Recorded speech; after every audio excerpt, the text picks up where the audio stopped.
Šomēnes, 12. augustā, bija Saules aptumsums Vēža zodiaka zīmē pēc vediskās astroloģijas, un mēnesis aptumsums būs 28. augustā Ūdensvīra zīmē.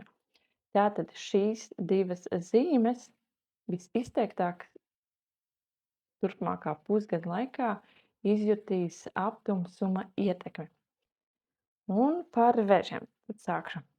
Vēži, tā kā Saules aptumsums, varētu teikt, notika jums uz galvas, tad pusgada laikā ir gaidāmas nozīmīgas pārmaiņas vairākās dzīves jomās, vairākos sektoros. Pirmkārt, Saules aptumsums jau tas, kad notiek tā kā uz galvas, tas nozīmē, ka būs pārmaiņas saistībā ar pašu cilvēku, vai nu fiziskas kaut kādas pārmaiņas, mentālas pārmaiņas, emocionālas. Var nākties saskarties ar kaut kādām veselības problēmām, kas liek pievērsties un veikt kaut kādas pārmaiņas saistībā ar savu ķermeni. Tāpat arī var rasties vēlme sevi tā kā parādīt vairāk, izcelt sevi tā kā saulītē, kas nav Vēžiem pēc būtības raksturīgi, bet tomēr saules ietekme, saules aptumsuma ietekme var atstāt tādu spēcīgu iespēju tieši, kad Vēzis pusgadu laikā sapratīs, ka viņam sevi vajag vairāk kaut kā parādīt savas spējas, savas prasmes. Saule kā tāda astroloģijā arī atbild par vitalitāti, par enerģiju, par imunitāti.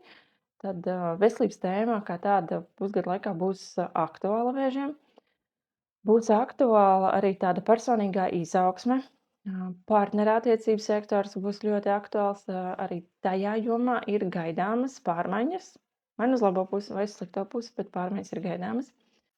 Šeit var būt kaut kādas pārmaiņas saistībā arī ar dzīvesvietu.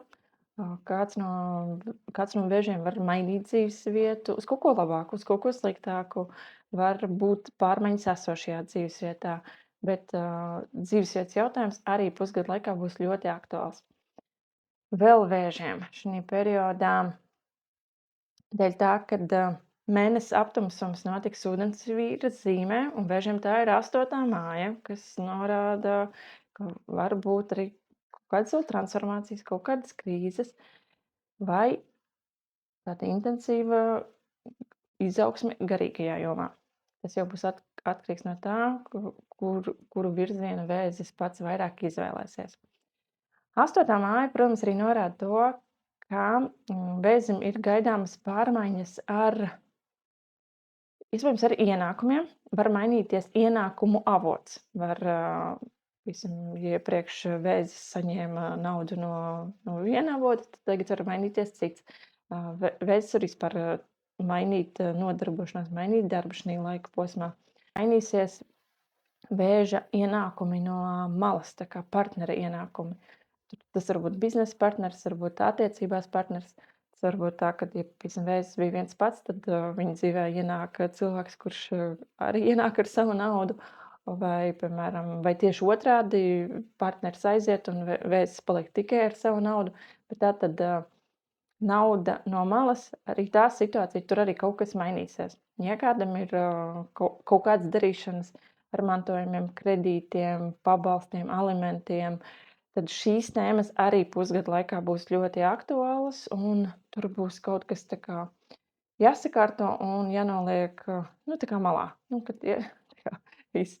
Jo mēnesis aptumsums Ūdensvīra zīmē rādīs to, kas ir tās lietas, no kurām savā veidā ir tā kā jāatvedās. Piemērs par to, ka ja Vēzis, kāds no Vēžiem maina darbu, tad, kā es teicu, mainās ienākumu avots, un tas norāda to, ka pusgadu laikā Vēzim izdosies atlaist iepriekšējo darba vietu, iepriekšējos tā kā ienākumus un vairāk koncentrēsies uz tām jaunajām enerģijām. Vēl šajā laika posmā aptumsums var ietekmēt arī Vēža intīmo dzīvi. Arī tur var būt kaut kādas pārmaiņas, vai nu uz labo pusi, vai uz slikto pusi. Tāpat arī intīmo veselību, arī tur iespējams kaut kas ir jāatrisina. Te vairāk tieši strādās ar kaut kāds mēnesis aptumsums 8. mājā, ka tur ir kaut kas jāatrisina un tā kā jāatstāj pagātnē. Tuvākais pusgads noteikti nav labs laiks, lai ņemtu jaunus kredītus, līzingus, kaut kādus aizdevumus. To noteikti neiesaku darīt. Kopumā šis aptumsuma laiks Vēžiem liks pievērsties vairāk pašiem sev, savai veselībai, savam emocionālajam stāvoklim, savai pašsajūtai, saviem pievērst pastiprinātāku uzmanību saviem iekšējiem procesiem. Un pusgada laikā Vēžiem daudzas transformācijas, kas ir bijušas iepriekš, jo Vēžiem pēdējie gadi nav bijuši tie vieglākie, tad visas šīs transformācijas, krīzes, viņas iet uz nobeigumu. Un tad vēl tas pusgads, tās visas astītes Vēzim ir jāsavelk, un tad viss tā transformācija ir jānobeidz, jāpabeidz visas tās lietas, kas ar to ir saistītas, lai Vēzis var doties jaunajā, savā jaunajā tēlā, savā jaunajā personībā, savā jaunajā attīstības līmenī. Vēži, lai jums viss veiksmīgi, pēc iespējas mierīgāk. Un jebkurā gadījumā viss, kas ar jums pēdējos 2 gadus ir noticis, tas viss ir vedis jūs uz tādu lielāku izaugsmi, attīstību un tādu lielāku sevis mīlestību un savas dzīves sakārtošanu.